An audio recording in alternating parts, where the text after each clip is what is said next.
الحمد للہ رب العالمین والصلاة والسلام علی سید الانبیاء والمرسلین اما بعد فاعوذ باللہ من الشیطان الرجیم بسم اللہ الرحمن الرحیم یا بنی اسرائیل اذکروا نعمتی التي انعمت علیکم وانی فضلتکم علی العالمین یا بنی اسرائیل اذکروا نعمتی التي وَأَوْفُوا بِعَهْدِي أُوفِ بِعَهْدِكُمْ وَإِيَّايَ فَارْهَبُونِ صدق اللہ مولانا العلی العظیم وبلغنا رسوله النبی الامین المجید ونحن على ذلك لمن الشاہدین والشاہدین والحمد للہ رب العالمین۔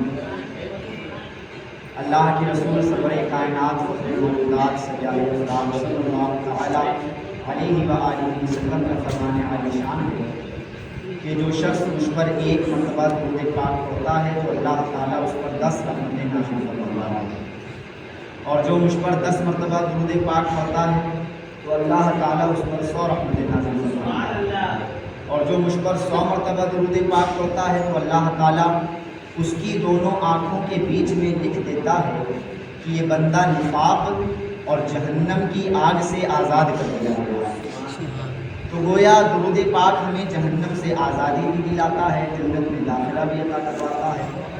درود پاک کے فیوز و برکات احادیث مبارکہ میں بہت زیادہ بیان کیے گئے ہیں، اور ہماری اپنی عملی زندگی میں بھی اس کا تجربہ ہوتا ہے کہ جب ہم اپنی پریشانی کے وقت میں درود پاک پڑھتے ہیں تو اللہ تعالیٰ ہماری اس پریشانی کو دور فرماتا ہے۔ ہم بیماری کے وقت میں درود پاک پڑھتے ہیں تو اللہ تعالیٰ بیماری کو دور فرماتا ہے۔ ہم اپنے پریشان حال وقت میں جب اس درود پاک کو پڑھتے ہیں تو اللہ تعالیٰ ہماری تمام پریشانیوں کو ہم سے دور کر دیتا ہے۔ یہ ہماری پریکٹیکل زندگی میں بھی تجربہ ہوتا ہے۔ تو جب اتنا پاورفل وظیفہ ہمارے پاس موجود ہے تو مسلمان کو ادھر ادھر بھٹکنے کی ضرورت نہیں ہے۔ لاوارثوں کی طرح ایسے لاوارث ہوتے ہیں کہ ان کو کوئی حسان حال نہیں ہوتا ہے، اچھا برا پوچھنے والا نہیں ہوتا ہے۔ مسلمان ایسا نہیں ہے، مسلمان لاوارث نہیں ہے، مسلمان کے پاس اس کا وارث موجود ہے۔ اور مسلمان کا وارث کون ہے؟ ہم سب کا وارث ہمارے آقا و مولا حضرت جناب محمد رسول اللہ صلی اللہ علیہ وسلم ہیں۔ وہ ہمیں راستہ دکھائیں گے، وہ ہمیں بتائیں گے کہ ہمیں کس راستے پر چلنا ہے اور کس راستے پر نہیں چلنا ہے۔ تو گویا حضور نے ہمیں ایک طریقہ بتا دیا کہ درود پاک پڑھو گے تو آپ لوگوں کی زندگی میں خوشحالی آئے گی۔ آپ لوگ ذرا خاموشی سے بات کرو بھائی، آپ لوگوں کی آواز یہاں تک آ رہی ہے، وضو خانے پر بیٹھے لوگوں سے میں بول رہا ہوں، آپ لوگ ذرا خاموشی سے بات کرو۔ میری آواز وہاں تک نہیں جا رہی مگر آپ لوگ کی آواز مجھ تک آ رہی ہے۔ غوث اعظم بمنے بے سر و ساما مدد، قبلہ دی مدد کعبہ امام مدد، گنج بخش فیض عالم مظہر نور خدا، ناقصارہ پیر کامل کاملارہ رہنما، ربی یسر ولا تعسر وتمم بالخیر، ربی زدنی علما حسبنا اللہ ونعم الوکیل، نعم المولا ونعم النصیر۔ آئیے حضرات گرامی، سننے اور سنانے سے قبل سرکار نامدار مدینے کے تاجدار تو عالم کے مالک مختار، کالی کالی کملی میں چھپانے والے آقا، لمبے لمبے ہاتھوں سے بھیک دینے والے آقا، شفاعت دلانے والے آقا، مغفرت کرانے والے آقا، جنت میں ساتھ لے جانے والے آقا، جہنم سے باہر نکلوانے والے آقا، جناب احمد مجتبی محمد مصطفیٰ صلی اللہ تعالی علیہ وآلہ وسلم کی پیاری پیاری اور مقدس بارگاہ بے پناہ میں پورا مجمع غلامانہ انداز میں اپنی غلامی کا ثبوت دیتے ہوئے درود پاک کا ہدیہ پیش کریں اور پڑھیں بآواز بلند اللہم صلی علی سیدنا مولانا محمد وآلہ الکرام وبہ کریم بارک وسلم، صلاۃ و سلام علیک یا رسول اللہ صلی اللہ تعالی علیہ وآلہ وسلم۔ ایک بار درود پاک پڑھیں، اللہم صلی علی سیدنا مولانا محمد وآلہ الکرام وبہ کریم بارک وسلم، صلاۃ و سلام علیک یا رسول اللہ صلی اللہ تعالی علیہ وآلہ وسلم۔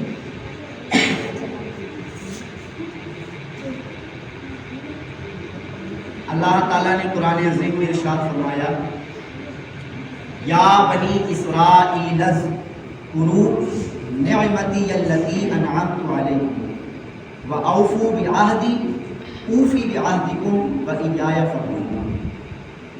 اللہ تعالیٰ فرماتا ہے اے یعقوب کی اولاد، اے یعقوب کی اولاد، یاد کرو میرا وہ احسان، یاد کرو میرا وہ احسان جو میں نے تم پر کیا، اور میرے وعدے کو پورا کرو، جو تم نے مجھ سے وعدہ کیا اس وعدے کو تم پورا کرو، اور اس وعدے کو جب تم پورا کرو گے تو جب تم اپنے وعدے کو پورا کر سکتے ہو تو میں تو خدا ہوں، تم سے پہلے میں اپنے وعدے کو سبحان اللہ۔ اللہ تعالیٰ نے دو چیزیں کہی، پہلا کیا کہا کہ میرا احسان یاد کرو، میرا احسان یاد کرو، دوسرا کہا کہ تم نے مجھ سے جو وعدہ کیا تھا اس وعدے کو پورا کرو۔ دو باتیں آپ یاد رکھیں گے، جی ابھی آگے ان دو باتوں کا چرچا ہوگا، اس لیے اس کو دماغ میں بیٹھائیے۔ پہلی بات میرا احسان یاد کرو، دوسری بات جو میں اس سے وعدہ کیا تھا اس وعدے کو پورا کرو۔ اب تھوڑا پہلے آئیے یا بنی اسرائیل پر ذرا گفتگو کرتے ہیں۔ بنی جو ہے، بنی معنی ہوتا ہے بیٹا اولاد، بنی کہتے ہیں بیٹے اولاد، ٹھیک ہے، اور اسرائیل، اسرا، یہ اس کا معنی ہوتا ہے بندہ، کیا معنی ہوتا ہے؟ اور ایل سے مراد اللہ تعالیٰ، ایل سے مراد کیا ہے؟ اللہ تعالیٰ۔ یہ عبرانی زبان ہے، یہ عبرانی زبان کا لفظ ہے اسرائیل۔ اسرائیل کا معنی کیا ہوا؟ اللہ کا بندہ، اللہ کا بندہ۔ اور یہ لقب کس کا ہے؟ یہ لقب ہے حضرت یعقوب علیہ السلام، اس کا لقب ہے حضرت یعقوب علیہ السلام۔ کون ہیں آپ جانتے ہیں؟ حضرت یعقوب علیہ السلام وہ ہیں کہ حضرت یعقوب علیہ السلام خود بھی نبی، ان کے بیٹے حضرت یوسف علیہ السلام وہ بھی نبی۔ سبحان اللہ۔ حضرت یعقوب بھی نبی ہیں اور ان کے بیٹے حضرت یوسف بھی نبی ہیں۔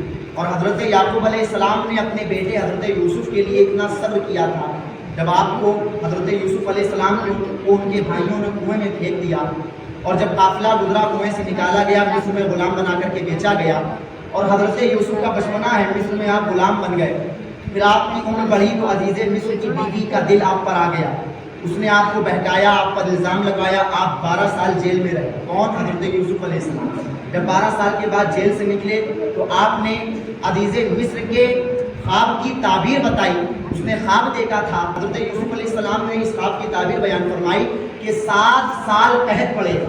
قحط کا معنی آپ تو سمجھتے ہیں، قحط معنی ہوتا ہے نہ پانی برسنا نہ زمین سے کوئی فصل ہونا۔ جب پانی نہیں برسے گا تو فصل کہاں سے ہوگی؟ یہ آپ مجھ سے بہتر جانتے ہو، میں کیا جانوں، آپ مجھ سے بہتر جانو کہ جب پانی نہیں برسے گا تو فصل ہوگی کہاں سے؟ تو قحط کا معنی ہوتا ہے پانی نہیں برستا تھا۔ حضرت یوسف نے تعبیر بتائی کہ 7 سال قحط پڑے گا، 7 سال آپ کھیتی کروا دو تاکہ 7 سال کا غلہ جمع کر لو، جب 7 سال قحط پڑے تو اسی قحط کے زمانے میں اس جمع کیے ہوئے غلے کو استعمال کر لینا۔ تو 7 سال بعد قحط پڑنے والا تھا، ان 7 سال سے پہلے کھیتی کروائی گئی، اور کھیتی کروا کر 7 سال کا غلہ جمع کیا گیا، اور 7 سال کا غلہ جمع کرنے کے بعد جب اگلے 7 سال قحط پڑا تو جو 7 سال کھیتی کر کے غلہ جمع ہوا تھا وہ سارا غلہ قحط کے زمانے میں لوگوں کو بانٹ دیا گیا، استعمال ہوا۔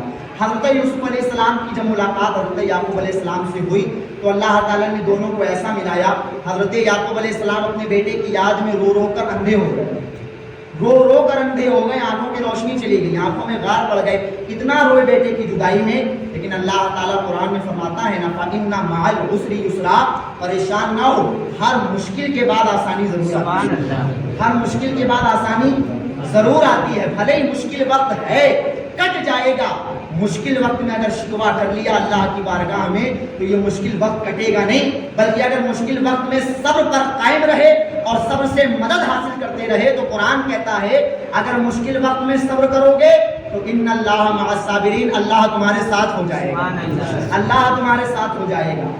بہرحال تو یہ لقب ہے حضرت یعقوب علیہ السلام کا۔ حضرت یعقوب علیہ السلام کو اسرائیل کہا جاتا ہے، کیا کہا جاتا تھا؟ اسرائیل۔ بھائی نام تو یعقوب ہے، نام کیا ہے؟ زور سے بولو، یعقوب۔ لیکن ادب میں لوگ کیا کہتے تھے؟ اسرائیل۔ ادب میں لوگ کیا کہتے تھے؟ اب میرا نام ہے محمد ایاز حسن صدیقی، اب آپ میں سے کسی کی مجال نہیں ہے کہ میرا نام لے لو ڈائریکٹ، ادب میں مولانا کہتے ہو، ادب میں اپنے طرف سے الفاظ لگاتے ہو، کسی کی مجال نہیں ہے نا کہ میرا نام لے لے۔ اب جب میرے جیسے حقیر فقیر کا آپ نام نہیں لے سکتے ہو تو اتنے بڑے نبی کا کیسے نام لے سکتے ہو؟ جب میرے جیسے فقیر کا نام آپ اپنی زبان پر نہیں لا سکتے ہو تو وہ تو نبی ہیں اور اتنے اعلیٰ درجے کے نبی ہیں۔ حضرت یعقوب علیہ السلام کو اسرائیل لوگ کہتے تھے ادب میں، نام نہیں لیتا تھا کوئی اے یعقوب ادھر آؤ، ایسے نہیں، بلکہ یا اسرائیل، اے اللہ کے بندے، میں آپ سے کچھ کہنا چاہتا ہوں۔ تو اسرائیل کا معنی ہوتا ہے اللہ کا بندہ، اسرائیل کا معنی ہوتا ہے اللہ کا بندہ، اور اسرائیل کا معنی ہے اللہ کا بندہ، اور یہ لقب کس کا ہے؟ حضرت یعقوب علیہ السلام کا۔ بنی کا معنی ہوتا ہے بیٹا، تو بنی اسرائیل، اے یعقوب کے اولادوں، اے یعقوب کے بیٹوں، اے یعقوب کی اولاد، یا بنی اسرائیل اذکروا، اے بنی اسرائیل کی اولادوں، اے یعقوب کی اولادوں، یاد کرو، کیا یاد کریں؟ نعمتی اللہ، میرے احسان کو یاد کرو، میرے احسان کو یاد کرو، وَأَوْفُوا بِعَہْدِی أُوفِ بِعَہْدِکُم، اور تم نے جو مجھ سے وعدہ کیا ہے وہ وعدہ پورا کرو۔ دو چیزیں آ گئیں، پہلا تو احسان یاد کروایا، دوسرا کہا کہ جو مجھ سے وعدہ کیا ہے وہ وعدہ مجھے نبھاؤ۔ اور میں دونوں کی ڈیٹیل آپ کو بتاتا ہوں۔ پہلے آپ سمجھ لیں کہ اللہ تعالیٰ کیا احسان یاد کرا رہا ہے بنی اسرائیل۔ بنی اسرائیل آج کے زمانے کے یہودی کون ہے؟ زور سے بولو، یہودی۔ آج کے زمانے کے بنی اسرائیل کون ہے؟ یہودی۔ یعنی گویا اللہ تعالیٰ یہودیوں کو یاد دلا رہا ہے کہ او یہودیوں، یاد کرو میرے احسان کو جو میں نے تمہارے باپ داداؤں پر کیے تھے، جو میں نے تمہارے باپ داداؤں پر احسان کیا تھا وہ احسان یاد کرو۔ کیا احسان؟ اللہ نے یہودیوں کے ساتھ یعنی حضرت موسیٰ علیہ السلام کی قوم کے ساتھ سب سے بڑا احسان یہ کیا کہ حضرت موسیٰ علیہ السلام کو اور ان کی قوم کو فرعون سے نجات دے دی، فرعون سے نجات دے دی۔ کیسے نجات دی؟ حضرت موسیٰ علیہ السلام نے جب فرعون کو یہ چیلنج کر دیا کہ اب اگر تو ایمان نہیں لائے گا تیرا ٹھکانہ جہنم ہو جائے، تو فرعون نے بھی کہا ٹھیک ہے میں تجھے قتل کر دوں گا، جب تو ہی نہیں رہے گا تو تیرا دین کہاں سے رہے گا۔ اب فرعون نے اپنی فوج تیار کی کہ فوج تیار کی جائے، لشکر تیار کیا جائے، سپاہیوں کو روانہ کیا جائے اور موسیٰ کی قوم کو تباہ و برباد کر دیا جائے، موسیٰ ہارون کی قوم کو تباہ کر دیا جائے، برباد کر دیا جائے، نیست و نابود کر دیا جائے۔ چنانچہ جب فرعون کا لشکر تیار ہوا تو یہاں حضرت موسیٰ علیہ السلام کو خبر ہو گئی کہ فرعون ہم پر چڑھائی کرنے والا ہے، فرعون ہم پر حملہ کرنے والا ہے۔ تو حضرت موسیٰ علیہ السلام نے اپنی قوم سے کہا کہ یہاں سے نکلو، یہاں سے نکلو، یہاں پر رہنا بہتر نہیں ہے، اگر یہاں پر ہم جمے رہیں گے تو فرعون ہم پر حملہ کرے گا اور ہم تعداد میں چونکہ کم ہے، اس کا لشکر بڑا ہے، تو ایسا بھی ہو سکتا ہے کہ وہ بڑے لشکر ہوتے ہوئے ہم پر فتح پا جائے، ہم شکست کھا جائیں، لہٰذا یہاں سے اٹھو اور نکلو۔ حضرت موسیٰ علیہ السلام، اچھا اب یہاں پر ٹھہر کر ایک چیز یہ بھی سمجھو، حضرت موسیٰ یہاں پر بھاگے نہیں ہیں۔ کوئی اگر اسلام کا منکر یہ کہے کہ واہ موسیٰ تو بھاگ گئے تو اس کا جواب بھی سنو، موسیٰ بھاگے نہیں ہیں، موسیٰ فرعون کو اس کی موت کی طرف لا رہے ہیں، موسیٰ فرعون کو اس کی موت کی طرف لا رہے ہیں، موسیٰ بھاگ نہیں رہے ہیں، موسیٰ تو وہاں جا رہے ہیں جہاں فرعون کی موت اس کا انتظار کر رہی ہے، جہاں فرعون کی موت اس کا انتظار کر رہی ہے، موسیٰ تو خالی وہاں جا رہا کہ موسیٰ بھاگ رہے ہیں۔ حضرت موسیٰ علیہ السلام اپنی قوم کو لے کر کے نکلتے ہیں، اب پیچھے فرعون کا لشکر تیار ہے اور رواں دواں ہے، دوڑ کر آ رہا ہے کہ موسیٰ کی قوم جہاں مل جائے وہاں اس کو قتل کر دو، جہاں مل جائے زندہ مردہ چاہے کیسے بھی اس کو محل میں لایا جائے، زندہ لاؤ مردہ لاؤ مطلب نہیں ہے، لیکن موسیٰ کی قوم کو محل میں لایا جائے، چاہے سر قلم کر کے لایا جائے، چاہے زندہ لایا جائے، دنیا کے کسی بھی کونے میں مل جائے وہاں پر مارو۔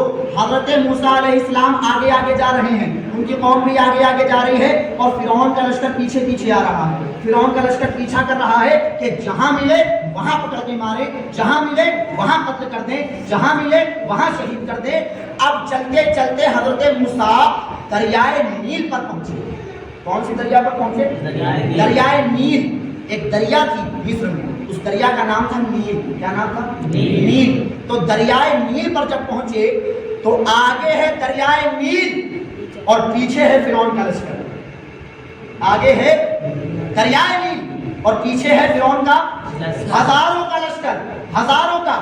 اب حضرت موسیٰ علیہ السلام اور ان کی قوم کے لوگ پریشان ہوئے، گویا یہ تو محاورہ بالکل فٹ بیٹھ گیا کہ آگے کنواں پیچھے کھائیں گے، آگے جائیں تو بھی ہمارا ہی نقصان ہے اور پیچھے پلٹیں گے تو بھی ہمارا ہی نقصان ہے۔ بھائی آگے جائیں گے تو دریا ہے ڈوب جائیں گے اور پیچھے جائیں گے تو لشکر ہے وہ تباہ کر دے گا، کیا جائے؟ اللہ تعالیٰ نے فرمایا موسیٰ پریشان نہ ہو، دریا پر اپنا ڈنڈا مارو، میں دریا میں تمہارے لیے راستہ بنا دیتا ہوں، میں دریا میں تمہارے لیے راستہ بنا دیتا ہوں۔ حضرت موسیٰ علیہ السلام کی قوم کے لوگوں نے سوچا کہ بھلا یہ کیسے ممکن ہے کہ دریا میں راستہ بن جائے، بھلا یہ کیسے ہو سکتا ہے کہ اتنی بڑی دریا اس میں ہمارے لیے راستہ بن جائے۔ اللہ نے فرمایا اے موسیٰ ان کو سمجھا دو، ڈنڈا مارنا موسیٰ کا کام ہے، راستہ بنانا اللہ کا کام ہے، راستہ بنانا اللہ کا کام ہے۔ حضرت موسیٰ علیہ السلام نے اپنا عصا ہاتھ میں لیا اور لینے کے بعد دریا پر دے مارا، اللہ تعالیٰ نے دریا کے دو پارٹ کر دیے، ایک پانی کا حصہ دائیں طرف گیا، ایک پانی کا حصہ بائیں طرف گیا، بیچ میں راستہ بن گئی، موسیٰ کی قوم وہاں سے پار ہو گئی، حضرت موسیٰ کی قوم وہاں سے پار ہو گئی۔ اب فرعون نے دیکھا، اس کے لشکر نے دیکھا یہ ہو کیا رہا ہے، یہ تو جو ہے مطلب حد ختم ہوتی جا رہی ہے، کبھی وہ ڈنڈا سانپ بن جاتا ہے، کبھی وہ ڈنڈا بچھو بن جاتا ہے، کبھی وہ ڈنڈا زمین پہ مارو تو پانی نکل آتا ہے، کبھی وہ ڈنڈا پانی پہ مارو تو راستہ بن جاتا ہے، ڈنڈے میں ایسا ہے کیا؟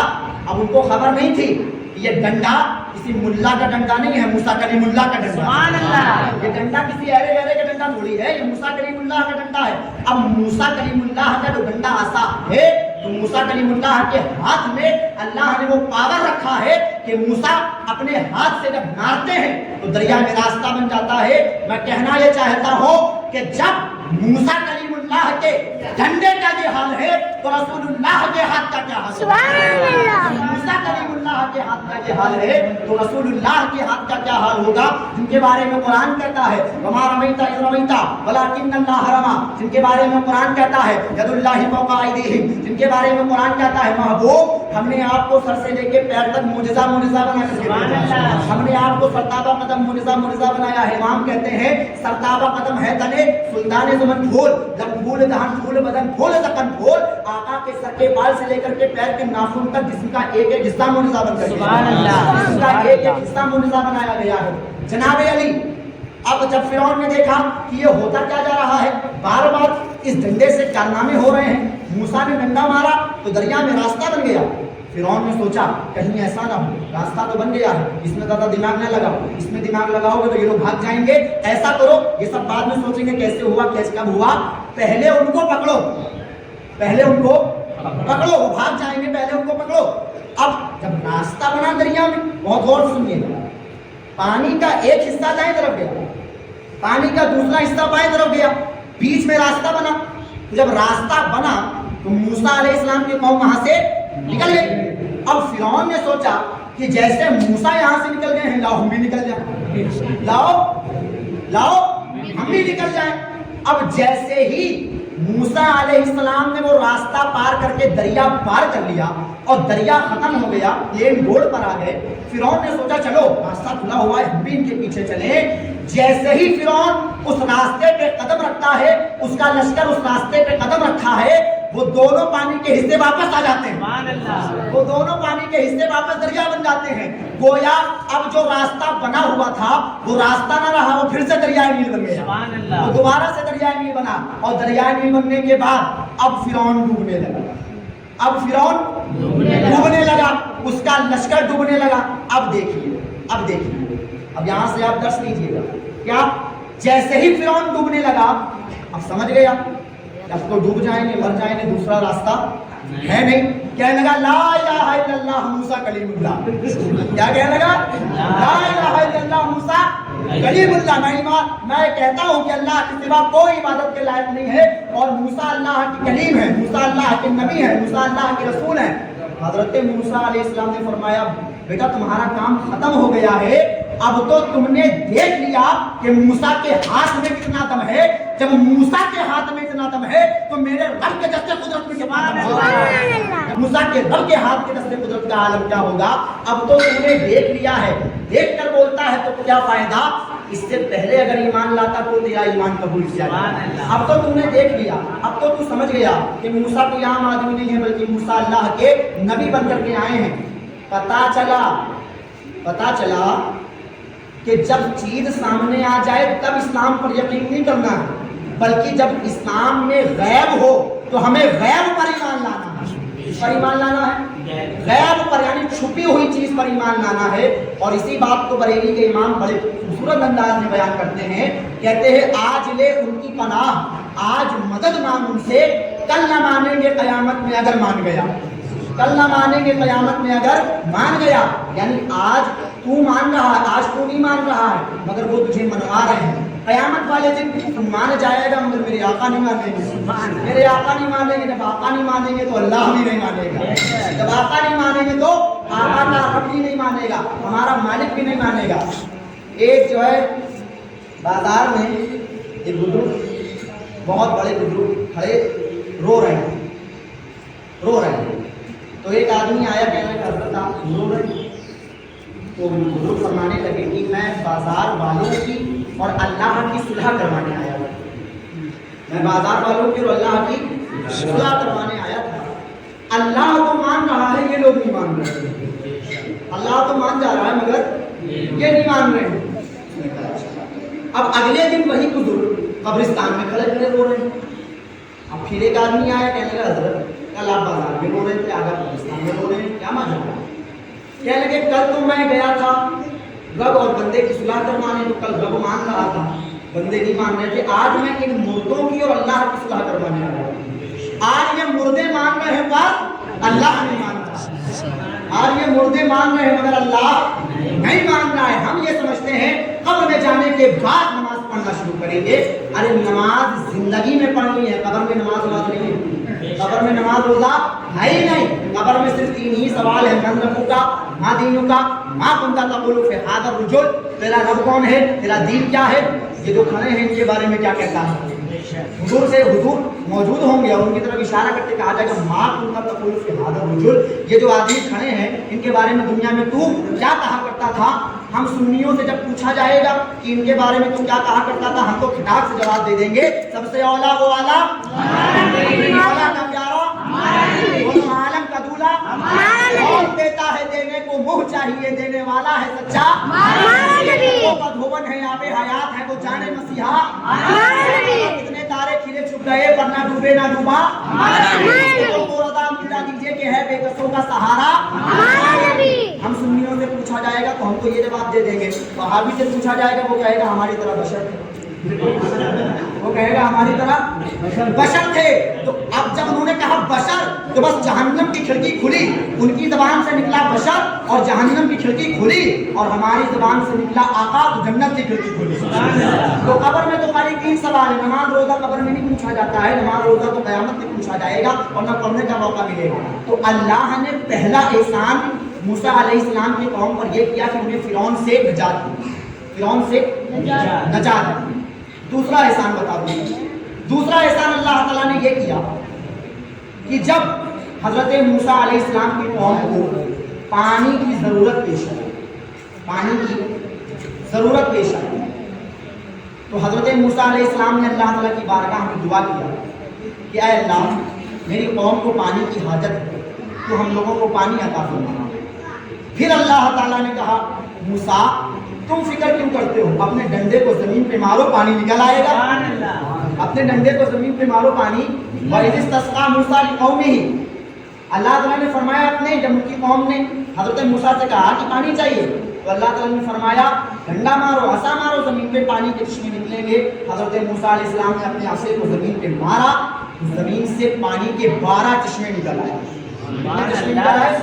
ایک دو نہیں, یعنی ایک دو سمر سے بھی نہیں, 12 سمر سے بھی ایک ساتھ نکل آئے, 12 سمر سے بھی ایک ساتھ نکل آئے. کس سے, ایک ڈنڈے سے, کس سے, ایک ڈنڈے سے نکل آئی.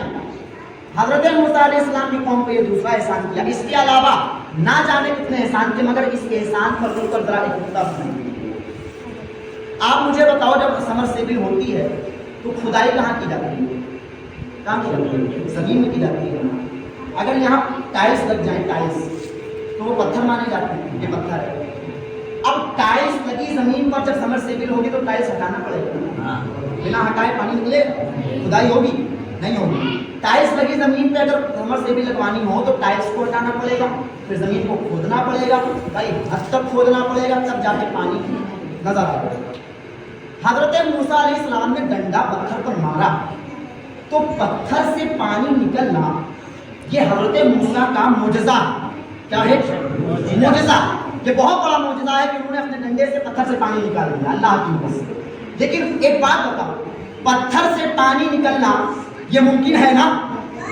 ممکن ہے کہ نہیں ہے؟ ارے بولتے کیوں نہیں؟ ممکن ہے, پتھر سے پانی نکل سکتا ہے ممکن. اس زمانے میں تو بہت ممکن ہے, آج کے زمانے میں اور آنے والے وقت میں تو اور زیادہ ممکن ہو جائے گا. پتھر سے پانی نکلنا عقل میں سمجھ میں آتا, پتھر سے پانی کا نکلنا عقل کے سمجھ میں آتا ہے. لیکن ایک بات بتاؤ, انگلیوں سے پانی نکلنے عقل میں سمجھ میں آتا ہے؟ عقل میں سمجھ میں آتا ہے؟ بھائی پتھر سے پانی نکلا ایک بار آدمی یقین کر لے گا, لیکن اگر انگلیوں سے پانی نکلے گا تو یقین کرے گا؟ نہیں کرے گا. آؤ ذرا میں آپ کو بتاتا ہوں صلح حدیبیہ کے موقع پر جب 1500 صحابہ کرام حدیبیہ کے مقام پہ رکے, ان کے ساتھ حضور کے ساتھ صحابہ ہیں 1500 صحابہ کے جانور, اونٹ, بکریاں, بھیڑ, گائے ان کے ساتھ موجود ہیں سواری کے لیے اور دوسرے کاموں کے لیے. 1500 صحابہ اور پھر 1500 صحابہ کے جانور موجود ہیں. صلح حدیبیہ کے موقع پہ حضرت انس بن مالک کہتے ہیں ہم لوگوں کو پانی کم پڑ گیا. حدیبیہ کے موقع پہ پانی بالکل نہیں تھا, حدیبیہ کے مقام پہ پانی دور دور تک نظر نہیں آ رہا تھا. سارے صحابہ حضور کی بارگاہ میں حاضر ہو کر عرض کرتے ہیں یا رسول اللہ پانی کی ضرورت ہے, پانی عطا فرما دیجیے. سبحان اللہ. مجھے بتاؤ, وہابی کہتا ہے نبی ہماری طرح بشر ہیں, تو جب نبی ہماری طرح بشر ہے تو نبی سے پانی کا کو مانگ رہے ہو؟ جب نبی ہماری طرح بشر ہے تو نبی سے پانی کیوں مانگ رہے ہو؟ وہ تو بشر ہے, جیسے تم بشر ہو ویسے وہ بھی بشر ہے. پتا چلا اگر پانی مانگو تو بشر نہیں, وہ بشر ہوئے تو پانی نہ مانگو. پانی مانگ رہے ہو اس کا مطلب وہ عام بشر بشر تو ہیں پر عام بشر نہیں ہے. میرے آقا بشر نہیں خیر البشر بنا کر کے سبحان اللہ. میرے آقا بشر نہیں بلکہ خیر البشر بنا کر کے بھیجے گئے. حدیبیہ کے موقع پہ صحابہ آئے, حضور سے کہا حضور پانی چاہیے. حضور نے یہ نہیں کہا کہ جاؤ قریب کھودو, جاؤ کنواں تلاش کرو. میرے آقا نے فرمایا جس کے پاس جتنا بھی پانی ہو وہ سارا پانی ایک برتن میں اکٹھا کرو, وہ سارا پانی ایک برتن میں اکٹھا کر لو. چنانچہ تمام صحابہ نے اس کے پاس جتنا پانی تھا انہوں نے سارا پانی ملا کر ایک برتن میں ڈالا. راوی کہتے ہیں کہ اس ایک برتن میں سب کا پانی ملنے کے بعد اتنا پانی بھی جمع نہیں ہو پایا کہ اس میں ایک ہاتھ ڈوب جائے, اتنا پانی بھی جمع نہیں ہو پایا. حضور کی بارگاہ میں پیش کیا گیا. میرے آقا نے اس برتن میں اپنے مبارک دست کو ڈالا اور جب باہر نکالا تو میرے آقا کی 5 انگلیوں سے پانی کے چشمے جاری ہونے لگے. سبحان اللہ. میرے آقا کی 5 انگلیوں سے پانی کے چشمے جاری, سے آپ ابھی ٹوپی کھولتے ہو جھرجھر جھرجھر پانی نکلتا ہے, ایسے میری آقا کی 5 انگلیوں سے جھرجھر جھرجھر پانی نکلنے لگا. 1500 صحابہ نے پیٹ بھر کے پانی پیا, ان کے جانوروں نے پیٹ بھر کے پانی پیا, ان کے برتنوں کو بھر دیا گیا, انہوں نے غسل کر لیا, وضو کر لیا, پی لیا, کھانا بنا لیا. جب بعد میں حضرت انس سے پوچھا گیا کہ اس موقع پر تم لوگ تھے کتنے, جناب انس کہتے ہیں ہم لوگ تھے تو 1500, لیکن اگر اس دن ہم لوگ 1 لاکھ بھی ہوتے تو پانی کم نہ پڑتا. سبحان اللہ. اگر ہم لوگ اس دن 1 لاکھ بھی ہوتے تو پانی کم نہ پڑتا. میں یہ کہنا چاہتا ہوں موسیٰ کلیم اللہ وہ ہیں جو ڈنڈا مار کر پتھر سے پانی نکالتے ہیں, اور محمد رسول اللہ وہ ہیں جو پانی میں ہاتھ ڈال کے انگلیوں سے پانی نکالتے ہیں. محمد رسول اللہ وہ ہیں جو پانی میں ہاتھ ڈال کے انگلیوں سے پانی نکالتے ہیں. بریلی کے امام نے قلم اٹھایا اور جا بجا اعلان کر دیا کہ انگلیاں ہیں فیض پر, ٹوٹے ہیں پیاسے جھوم کر, ندیاں پنجاب رحمت کی ہیں جاری واہ. سبحان اللہ. ندیاں پنجاب رحمت کی ہیں جاری واہ واہ. موسیٰ کلیم اللہ وہ ہیں جو خالی پتھر سے نکالتے ہیں, اور محمد رسول اللہ وہ ہیں جو ہاتھ سے پانی نکالتے ہیں. سبحان اللہ. احسان کی بات تو مکمل ہے بظاہر. اب دوسری چیز, میرا وعدہ پورا کرو جو تم نے مجھ سے کیا ہے. وہ وعدہ کیا ہے؟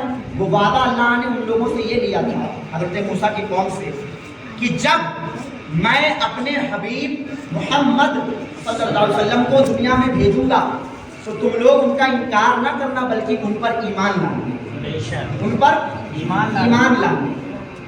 یہ وعدہ یہودیوں سے اللہ نے کیا, اللہ نے کروایا. یہودیوں نے اس وعدے پر تصدیق کی, ہاں ہم لائیں گے. تورات, انجیل, ان دونوں کتابوں میں حضور کی شان بیان ہے اور زبور میں بھی بیان ہے. لیکن جب میرے آقا دنیا میں مبعوث ہوئے تو یہودیوں نے میرے آقا پر ایمان لانے سے انکار کیا اور کہا کہ آپ نبی نہیں, ہم آپ کو اللہ کا نبی نہیں مانیں گے. تو گویا اللہ تعالیٰ کہہ رہا ہے کہ اگر تم اپنے وعدے کو پورا کرو گے تو میں اپنے وعدے کو پورا کروں گا. بے شک. مولا تیرا کیا وعدہ تھا؟ فرمایا میرا وعدہ یہ تھا کہ اگر یہ لوگ میرے نبی پر ایمان لائیں گے تو میں ان کو ہمیشہ ہمیشہ کے لیے جنت میں داخل کر دوں سبحان گا. اللہ. ان کو ہمیشہ کے لیے جنت میں داخل کر دوں گا. اب پتا چلا جو انسان نبی پر ایمان لائے گا یعنی مصطفیٰ جان رحمت کو اللہ کا نبی و رسول مانے گا وہ تو جنت میں جائے گا, اور جو نہیں مانے گا اللہ تعالیٰ بھی اپنا وعدہ پورا نہیں کرے گا, جہنم میں جنت میں نہیں جائے گا بلکہ اس کا ٹھکانہ جہنم بنا دیا جائے گا, وہ جہنم میں جائے گا. گویا یہودیوں کے لیے بھی سبق ہے, ہمارے لیے بھی سبق ہے. یہودی اللہ کو مانتے ہیں, عیسائی اللہ کو مانتے ہیں, نہ عیسائی اللہ کے ہونے کا انکار کرتے ہیں نہ یہودی اللہ کے ہونے کا انکار کرتے ہیں, لیکن اللہ کو تو مانا, مصطفیٰ کو نہیں مانا. اللہ کو مان رہے ہیں پر اللہ کے رسول کو نہیں مان رہے ہیں. گویا اللہ کو فقط نہیں ماننا ہے بلکہ جب اللہ کو ماننا ہے تو پہلے مصطفیٰ کو ماننا ہے, کیونکہ جب مصطفیٰ کو مان لیں گے تو اللہ کو بھی مان لیں گے. سبحان اللہ. جب ہم مصطفیٰ پر ایمان لے آئیں گے گویا اللہ پر ایمان لے آئیں گے. دو چیزیں اللہ نے بتا دی. پہلی چیز یہ کہ میرے احسان کو بھولا نہ کرو بلکہ میرے احسانوں کو یاد رکھا کرو. دوسری چیز یہ اگر تم میرے وعدے کو پورا کرو گے تو میں بھی اپنا کیا ہوا وعدہ پورا کروں گا. تم میرے نبی پر ایمان لاؤ میں تمہیں جنت دوں گا, نہیں ایمان لاؤ گے جہنم میں ڈال دوں گا. فیصلہ ہمارے ہاتھ میں ہے, ہم نبی سے محبت کریں گے, ہمارا ٹھکانہ انشاءاللہ جنت ہوگا. اور نبی کے معاملے میں دل میں رائے کے دانے کے برابر بھی کوئی اونچ نیچ ہوگی, نماز روزہ حج زکات سب منہ پہ مار کر برباد کر دیا جائے گا اور جہنم میں ڈال دیا جائے گا. اس لیے اپنی نماز روزہ حج زکات کو ذریعہ نہ بناؤ بلکہ نبی کی محبت کو ذریعہ بناؤ. نماز ادا کرتے رہیے, روزہ رکھتے رہیے, حج فرض ہو جائے تو کر لیجئے, زکات فرض ہو جائے تو دے دیجئے, مگر ان کے بھروسے نہ رہنا کہ نماز جنت دلائے گی, روزہ جنت دلائے گا, حج جنت دلائے گا, زکات جنت دلائے گی. جنت جو دلائے گا وہ مصطفیٰ جان رحمت کی ذات مبارکہ دلائے گی. جنت میں لے جانے والے میرے آقا ہیں, ہمارا ہاتھ پکڑ کے میرے آقا ہم کو جنت میں لے کر کے جائیں گے. اللہ تعالیٰ کی بارگاہ ہم دعا ہے مولا پاک جو کچھ سنا ہے باتیں کرنے سے زیادہ عمل کرنے کی توفیق عطا فرمائے. آمین. وآخر دعوانا الحمد للہ رب العالمین. السلام علیکم.